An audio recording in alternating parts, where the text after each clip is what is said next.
Sir अगर मैं आपकी सीए फाइनल ऑडिट की बैच लूंगा तो मेरा डिसीजन गलत तो नहीं होगा? ये सवाल था मोहित अग्रवाल का आज से 15 साल पहले, जब वो मेरे केबिन में आया और उसने कहा कि सार्थक सर, मैं काफी समय से इंदौर में आपको ऑब्जर्व कर रहा हूँ, फॉलो कर रहा हूँ और मैं चाहता हूँ कि मैं आपकी क्लास ज्वाइन करूँ, बट आप नए टीचर है, मुझे डर है कि कहीं मेरा डिसीजन गलत ना हो जाए क्योंकि मैं ऑडिट में बहुत अच्छा स्कोर करना चाहता हूँ। मैंने कहा मोहित, तुम्हारा डिसीजन गलत नहीं होगा, ये मेरा कमिटमेंट है। Mohit Agarwal secured 85 marks in audit despite being a Hindi medium student till CA intermediate. Mohit की मेहनत के अलावा इसके पीछे एक शिक्षक की मेहनत थी, क्योंकि मैंने उसे कमिटमेंट कर दिया था। और ऐसा बोल्ड क्वेश्चन पूछने वाला स्टूडेंट आपको दोस्तों किस्मत से मिलता है। आई वाज स्टक्ड हियर कि ऐसा सवाल स्टूडेंट पूछ रहा और मैंने कमिट किया है तो I have to prove him that his decision is right. और मैंने अपनी मेथोडोलॉजी में, टीचिंग टेक्निक्स में, अपने कंटेंट में, किताबों में, सब में इंप्रूवमेंट करने की कोशिश की ताकि उसका डिसीजन सही कर सके। आज उसके 15 साल बाद भले ही सब्जेक्ट चेंज हो गया है, एग्जाम पेपर पैटर्न चेंज हो गया है, भले ही स्टूडेंट्स को पढ़ाने का तरीका चेंज हो गया है, लेकिन सवाल आज भी है। भले ही सवाल चेंज हो गया है, लेकिन सवाल बच्चा पूछ रहा है कि सर, अगर मैं आपकी सीए फाइनल ऑडिट की बैच लूंगा तो क्या ऑडिट याद होगा? क्योंकि कहता हर कोई है, लेकिन मुझे याद एज अ स्टूडेंट नहीं होता। और दोस्तों, finally now I can say that I have that technique which I feel with whole lot of commitment that इससे क्लास में ही, जी हां, लेक्चर में ही आपको ऑडिट पूरा का पूरा याद होगा। कंसेप्चुअल डेप्थ की तो प्रॉब्लम नहीं है सर, वो आप बहुत अच्छे से करा देते हो। हमें प्रॉब्लम है मेमोराइजेशन की। एग्जाम में क्वेश्चन पढ़ते से ही क्या आंसर लिखना है वो हमें समझ में आए और हम वहां पर लिख पाए। ये अचीव करा दोगे क्या? बिल्कुल। कैसे सर, क्या तरीका यूज कर रहे हो आप? हमने देखा है कि पहले आपने एक्टिंग बेस्ड टीचिंग यूज की थी जो काफी इफेक्टिव थी, कुछ लेक्चर्स आए थे। क्या ये वो है? ना सर, ये ऑडियो पॉड्स टाइप की कोई टेक्नोलॉजी, एआई का यूज करके आप कुछ लेके आए हो क्या? It is not just technology, definitely not. It is more of methodology, class में लेक्चर्स, टीचिंग तरीका। सर हमने देखा कि आप नॉर्मली रिवीजन के लिए या मेमोराइजेशन के लिए कहते हो कि भाई रिविजन्स करो मल्टीपल, और आपने पावर बैच भी दी है जिसके हमने काफी यूज किया। हमारे सारे स्टूडेंट यूट्यूब पे रिवीजन नहीं देखते, इसलिए आपको वहां व्यूज नहीं दिखते होंगे, वो पावर बैच देखते और वो काफी हेल्पफुल भी होती है उनके लिए। तो क्या ये पावर बैच और मल्टीपल रिविजन्स की टेक्निक है? नहीं। निमोनिक्स है क्या? जरा भी नहीं, क्योंकि उनको याद रखने के लिए बाद में निमोनिक लगते हैं। तो दोस्तों, ये सारी तरकीब तो गलत है। क्यों? क्योंकि स्टूडेंट क्लास कर रहा है तो उसको क्लास खत्म होते से ही कॉन्फिडेंस आना चाहिए कि हाँ, इस सब्जेक्ट में मेरी ग्रिप आ गई है, मैं एग्जाम हॉल में confidently, subject to my preparation before the exams, my revision before the exams जा पाऊंगा। जबकि अभी होता है ऐसा है कि बैच के बाद हमें अंडरस्टैंडिंग मात्र मिलती है और हमें मालूम है कि हमें मल्टीपल रिवीजन से ही याद होएगा, तब जाके शायद कॉन्फिडेंस डेवलप हो। और उसके बावजूद भी ज्यादातर लोग जब एग्जाम हॉल में अंदर जाते हैं तो they are not feeling confident that they will be able to crack audit. तो दोस्तों, ये प्रॉब्लम का सॉल्यूशन कैसे निकाला है? ये जो बैच 30 जून से लाइव हम स्टार्ट कर रहे हैं, ये क्या है?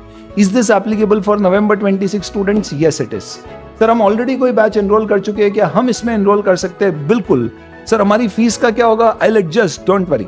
सर, मैं रिपीटर हूं, ऑलरेडी बैच कर चुका हूं, क्या मेरे लिए आप कुछ कर सकते हो? आपको कमेंट में लिखना है दोस्तों कि अगर आप ये बैच लेना चाहते हो और इसके बीच में कोई चीज आपको रोक रही है, whether it is a repeater discount, whether you have already enrolled somewhere और there is anything, write it in the comments. I will reply directly to you and I will let you know what to do. But before that, what is this batch, what is this technique? तो दोस्तों, ये video में मैं आपके साथ ये नहीं discuss करने वाला कि आप fast.edu.in की वेबसाइट पर जाइए और आप ऑडिट रेगुलर की इस बैच को सब्सक्राइब करिए। नो, मैं आपको सिर्फ ये कह रहा हूं कि 30 जून को सीए डे से एक दिन पहले ये प्रीमियर होगा और आप उसका डेमो लेक्चर देखिए। सर, एक डेमो तो हर कोई अच्छा देता है। No, it is not about the demo lecture, क्योंकि मैं डेमो लेक्चर में प्रोफेशनल एथिक्स या वो टॉपिक नहीं लूंगा जो आपके लिए आसान है, सिंपल है, कंफर्टेबल है। मैं आपके लिए सबसे डिफिकल्ट, सबसे अनकंफर्टेबल टॉपिक से स्टार्ट करूंगा, which is important for the exam. और आपको एक लेक्चर देख के ही समझ में आ जाएगा कि what is this whole thing about और कैसे मैं इससे क्लास में ही ऑडिट समझ भी पाऊंगा और अच्छे से याद भी कर पाऊंगा। आपको लगता है नहीं सर, हमें आपके ऊपर ट्रस्ट है, हम तो सब्सक्राइब करना चाहते हैं, यू कैन। आपको लगता है सर हमें आप पे ट्रस्ट है लेकिन हमको आपके ट्रस्ट से ज्यादा ऑडिट सब्जेक्ट से डर है, नो प्रॉब्लम दोस्तों, डेमो लेक्चर के लिए वेट करिए, 30 जून को देखिए। कहां दिखेगा सर ये? आपको डिस्क्रिप्शन में एक फॉर्म दिया गया, उसे फिल कर दीजिए। इसके प्रीमियर का लिंक मैं आपके साथ शेयर करूंगा जहां पे आप ये लेक्चर देख पाओगे। डिस्क्रिप्शन में फॉर्म दिया है, फिल करिए, you will get the link to the premiere of this lecture and then you can take a decision to join or not. ये बैच शुरू कब से हो रही है? 30 जून 2026 डे 1। इस पर्टिकुलर बैच में हम ऑडिट कितने समय में कवर करेंगे? 50 लेक्चर्स। क्यों सर? और थोड़ा सा टेक्निक के ऊपर बताइए आपकी कैसे पढ़ाने वाले हो। तो दोस्तों देखो, इसमें हम किताब यूज करेंगे हमारी ऑडिट की concept book which is basically audit crush. Audit crush क्या किताब है? तो इस पर्टिकुलर बुक में what we have done is every particular chapter of the CA institute material we have incorporated it. कैसे इनकॉर्पोरेट किया है? जैसे कोई भी नोटबुक जैसे इनकॉर्पोरेट होती है उस तरह से।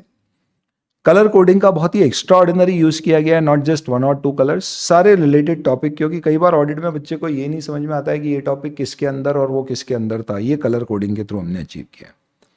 We use some graphical presentation, पर ये ऑडिट क्रश बुक के बारे में वीडियो नहीं है, ये टीचिंग मेथोडोलॉजी का है। मैंने क्या किया, मैंने देखा कि पूरे ऑडिट के सिलेबस में अगर मैं देखूं तो लेट्स से चैप्टर नंबर 1 में 2 स्टैंडर्ड्स है, SQC 1 और SA 220। पर एग्जाम में जब क्वेश्चन आता है ना, तो स्टैंडर्ड के किसी particular topic, let's say ethical requirement के अंदर कोई सब टॉपिक, लेट्स से इंडिपेंडेंस के अंदर किसी पर्टिकुलर पॉइंट की पॉलिसी और प्रोसीजर और इंडिपेंडेंस में क्या होना चाहिए, उससे रिलेटेड आता है। इन सभी चीजों को हमने क्या किया है, एक शुरू में इंडेक्स दिया है जिसमें हम इन डिटेल में कौन से पर्टिकुलर पॉइंट में क्या क्या चीजें कवर्ड है वो यहाँ पे आता है। What we have done is, हर इस एक पर्टिकुलर टॉपिक जो एग्जाम में ऐसे पूछा जा सकता है उसके ऊपर रिसर्च करके वो टॉपिक पढ़ाने की टेक्निक मैंने खुद ने पर्सनली बैठ के आइडेंटिफाई करके, कई बार एक एक टॉपिक की प्रिपरेशन के लिए it would have taken hours, और उसकी डिलीवरी मैंने एक ऐसी तैयार करी है कि जिसकी डिलीवरी क्लास में ऐसी होगी कि आपको समझ में आएगा, साथ ही साथ में याद हो जाएगा लेक्चर के अंदर अंदर ही, and it's going to be damn interesting and realistic. इससे ज्यादा कुछ भी नहीं डेमो लेक्चर में।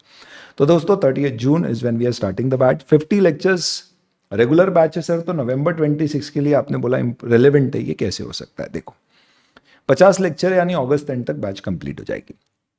इससे कम में अगर मैं इसे करूंगा तो दोस्तों जो मेरा तरीका है कि क्लास में not just through multiple revisions और mnemonics, by teaching methodology I am going to make you remember audit, इसलिए मुझे थोड़ा समय लगेगा।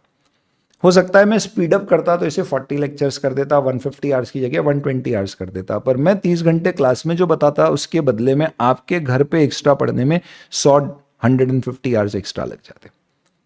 तो 150 hours, 50 lectures by August, and you will be done with it. You will still have sufficient time if you are for November 26. Obviously, this batch is meant for May 27, November 27, May 28 students also. कोई भी ले सकता है। Amendments आज सच आपको मालूम ही, अपन आगे YouTube पे दे देते हैं, ऐप पे उसके नोट्स दे देते हैं।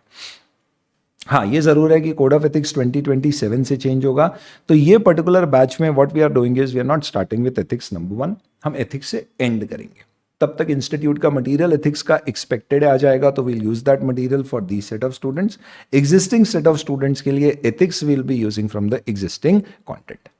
तो एथिक्स वाला पोर्शन है जो नवंबर 26 और अदर बैच का अलग अलग होगा, बाकी सबका सेम रहेगा। एंड इसके through what we are doing to do is we are going to complete the whole batch by August end. ये लाइव मोड में अवेलेबल है 30 जून से मॉर्निंग 7 to 10:15। रिकॉर्डेड लेना चाहें तो same day we will give you the recording 2 hours after the batch gets over. Live लेते हैं तो आपको 1 व्यू प्लस 1 बैकअप व्यू मिलता है, यानी लाइव प्लस 1 बैकअप 1x, और अगर आप रिकॉर्डेड लेते हैं तो 1.7x व्यूज मिलते हैं, 24 मंथ्स की वैलिडिटी मिलती है। रिपीटर डिस्काउंट आपको कमेंट में लिखना है, अगर डिस्काउंट आपको रोक रहा है mention it, I will see if there is a merit, I will take. Books सिर्फ एक कंसेप्ट बुक है, एक ही किताब है जिससे आपको सब कुछ पढ़ना है। सर ड्रोन चार्ट कहाँ गए? दोस्तों with a very heavy heart I am saying कि इस पर्टिकुलर बैच में what I have planned is drone chart अपने आप में ऐसा मटेरियल था जो मैं चाहता था कंटिन्यू हो, but I feel audit crush is a creation which is above that. तो इसलिए सब कुछ ऑडिट क्रश से होगा ताकि स्टूडेंट को क्लैरिटी रहे right from day 1 of the class till the last day before the exam ही has to refer only 1 single material, 1 single question bank. 350 से 400 पेजेस इंडेक्स छोड़ दूं तो उसमें पूरे आपके कॉन्सेप्ट्स कवर है with a depth which is unmatchable. आप उठा के कोई भी किताब से कंपेयर कर लो, ICI स्टडी मटेरियल का इससे बेहतर कवरेज शायद ना मिले। क्वेश्चन बैंक सब में आपके जितने क्वेश्चन है 500 कुछ पेजेस की क्वेश्चन बैंक है, जिसमें May 26 तक के क्वेश्चन विद आंसर्स May 26 के भी इनकॉर्पोरेटेड है, including in the MCQ book we have all May 26 questions. And question bank जो है उसमें ऑडियो पॉड्स हैं जिसको आप स्कैन करिए, I will show you how the question bank looks like. Audio pod क्या होते हैं, आपको बस क्वेश्चन बैंक क्या करना है, हर पर्टिकुलर क्वेश्चन अपन तो क्लास में will do a lot of questions, इसके अलावा कोई भी क्वेश्चन घर पे आप प्रैक्टिस कर रहे हो, आंसर सुनना है, स्कैन करिए QR कोड, इसकी क्लास की कटिंग नहीं, अलग से एक एक क्वेश्चन का मैंने ऑडियो रिकॉर्ड किया है, आप वो ऑडियो सुन सकते हो, जिसमें brief of what the question is, कहाँ आपको दिक्कत आ सकती है, लिखना क्या है, क्या कॉन्सेप्ट है, ऐसे एक एक का ऑडियो बनाया है. And this is all accessible to students who take up this particular batch. Test कैसे होंगे सर? तो टेस्ट दल बी 5 पार्ट टेस्ट ऑलमोस्ट हर 10 लेक्चर्स के बाद एवरी 2 वीक्स. और इसका लाइव बैच के स्टूडेंट्स को इवैल्यूएशन मिलेगा, बाकियों को suggested answer for self evaluation. आप चाहो तो फास्टेस्ट सीरीज हम लॉन्च कर रहे हैं सीए डे पर, आप उसे देख सकते हो, उसको सब्सक्राइब कर सकते हो. रिकॉर्डेड बैच के students at a nominal price, इससे आपको इवैल्यूएशन मिल जाएगा. लाइव वालों को ये फ्री मिलता है. दैट्स अ मेरिट, थोड़ा सा एक इंसेंटिव है लाइव ज्वाइन करने का, विच आई वुड डेफिनेटली रिकमेंड. ये बैच करने के बाद आपकी एक्सपेक्टेशन क्या क्या पूरी होना चाहिए दोस्तों? नंबर 1, अगर एग्जाम में नया क्वेश्चन आया तो भी आप हैंडल कर पाओगे, स्टैंडर्ड्स का हो, थ्योरी चैप्टर्स का हो, एथिक्स चैप्टर का हो, किसी का भी. क्योंकि आजकल क्वेश्चंस नए तरह के आते हैं. जैसे कारो में पहले क्वेश्चन आता था, लेट्स से फॉर एग्जांपल मैंने इन्वेंट्री का वेरिफिकेशन किया, डिस्क्रिपेंसी 12% आई, तो बताइए कि ऑडिटर को रिपोर्ट करना है. अब क्वेश्चन किस तरह के आते हैं कि इन्वेंट्री का वेरिफिकेशन करने पर मैनेजमेंट ने देखा कि रॉ मटेरियल में 12% एक्सेस इन्वेंट्री है, फिनिश गुड्स में 6% शॉर्ट इन्वेंट्री है, और ओवरऑल डिफरेंस 8% का है. तो बताइए कि ऑडिटर रिपोर्ट करेगा कैसे? अब दिक्कत ये है 10% की थ्रेशोल्ड है, रॉ मटेरियल में उससे ज़्यादा है, बाकी में कम है, ओवरऑल कम है. चेक कैसे करना है? उस लेवल की डेप्थ पे जाना पड़ता है. ये बैच वो कवरेज आपको देगी. सेकंड, जब मैं क्वेश्चन पढ़ता हूं सर, 2 प्रॉब्लम आती है. पहला, याद नहीं आता कि इस क्वेश्चन में कौन से वाले पॉइंट लिखने. तो एंगेजमेंट, क्वालिटी कंट्रोल, रिव्यूअर अपने स्कोप में लिस्टेड कंपनी के रिव्यू में क्या चीज़ें शामिल करेगा. तो सर इसमें वो लिखना है कंसल्टेशन, इंडिपेंडेंस, डॉक्यूमेंटेशन वाले पॉइंट, या मुझे कोई दूसरे पॉइंट्स लिखने हैं, वो जो 7 पॉइंट्स हम देखते थे जिसमें मल्टीपल थिंग्स आती थी, which included material judgement area, subjectivity, other areas. तो ये कैसे, कौन से वाले पॉइंट लिखना है, इसकी क्लैरिटी, प्लस उसके अंदर वो 7 पॉइंट है, 5+ पॉइंट्स आप वहां पे रिकॉल करके क्वेश्चन पढ़ते से ही 5 सेकंड के अंदर अंदर आप उसको सोच के समझ पाओगे कि I can now start writing. And third thing, you will be able to confidently write answers. ये मैंने डेमोस्ट्रेट करके प्रूव कर दिया है पिछली बैच में, बाय जस्ट टेकिंग 2 सेशंस. जहां पे स्टूडेंट हैव सेड कि वो 2 सेशन के कारण मेरा एग्जाम में May 26 में performance in writing the answer substantially improve हुआ है. We will incorporate that every day in the class. तो मेरी आपसे दोस्तों ये रिक्वेस्ट है कि आप इस पर्टिकुलर बैच को, just don't take this as a stunt, this is actually going to be a game changer for your preparation of audit. और अगर मैं ये कर पाया और आपके कमेंट ने ये बोला कि यस सर अब हमको होप है कि ऑडिट हमारी स्ट्रेंथ होगा, जो अभी तक हमारा डर था, I think my job is done. All the best. Description में फॉर्म भरना है if you want to get the link for the premiere of the first lecture which is going to come on 30th June.